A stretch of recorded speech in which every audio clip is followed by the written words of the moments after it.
हलोंडी इथं मूलनायक 1008 श्री भगवान पार्श्वनाथ तीर्थंकर एवं मानस्तंभोपरी चतुर्मुख जिनबिंब पंचकल्याण प्रतिष्ठा महामहोत्सव 12 वर्षपूर्ती निमित्त 1008 सहस्त्रनाम आराधना महामहोत्सवाचं आयोजन करण्यात आलंय।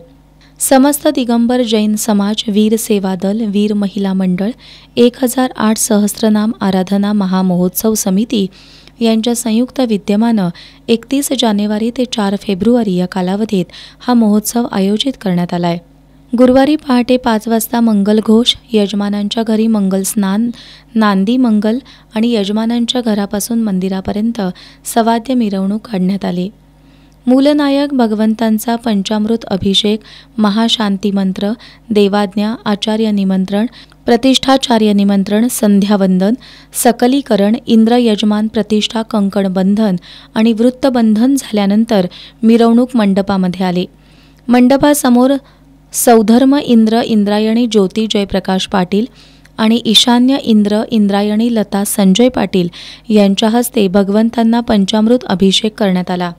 त्यानंतर किरण आणि मेघा पाटील या दाम्पत्यांच्या हस्ते ध्वजारोहण करण्यात आलं। मंडप उद्घाटनानंतर सहस्त्रनाम विधानाला प्रारंभ झाला।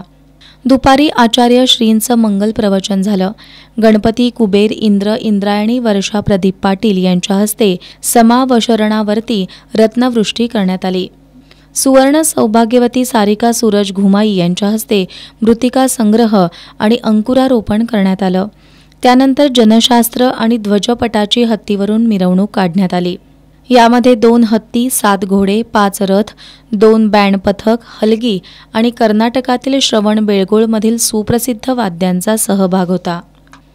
दरम्यान आराधना महामहोत्सवाच्या दुसऱ्या दिवशी आज सकाळी जलकुंभाची सवाद्य मिरवणूक निघाली। संध्यावंदन, सकलीकरण, भगवंतांचा पंचामृत अभिषेक संपन्न झाला। अन्नदातारांची हत्तीवरून मिरवणूक काढण्यात आली। प्रसिद्ध कापड व्यापारी शंकर शेठ दुल्हानी, तुषार दुल्हानी यांच्या भोजन विभागाचं उद्घाटन करण्यात आलं। त्यानंतर सहस्त्रनाम विधानास प्रारंभ झाला। या विधानाला 150हून अधिक महिला आणि युवक वर्ग बसले होते।